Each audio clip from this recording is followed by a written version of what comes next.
Many homeowners notice their front door looks noticeably worse once winter ends, and that's because cold weather is especially hard on exterior doors. One of the biggest causes is freeze-thaw cycles.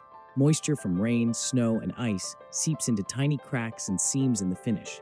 When temperatures drop, that moisture freezes and expands, forcing the finish to lift, crack, and separate from the door's surface.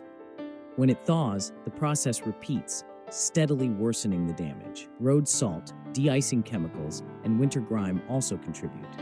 These substances get splashed or blown onto the lower portion of the door, where they're highly corrosive and can eat away at finishes over time. The bottom edge takes the brunt of this damage, which often goes unnoticed until spring. Winter also brings dry indoor air and cold outdoor air, creating dramatic temperature differences that cause doors to expand and contract. This constant movement stresses the finish and can lead to cracking, peeling, and warping.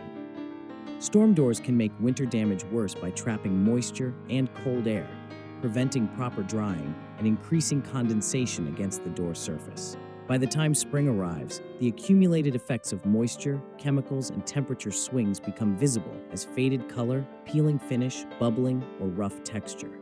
In most cases, the door itself isn't failing. The protective coating is. Professional refinishing repairs this winter damage, reseals vulnerable areas, and restores the door's appearance and durability for the seasons ahead. Door Renew can refinish for you. Thanks for watching. Like, comment, and subscribe. We'll see you next time.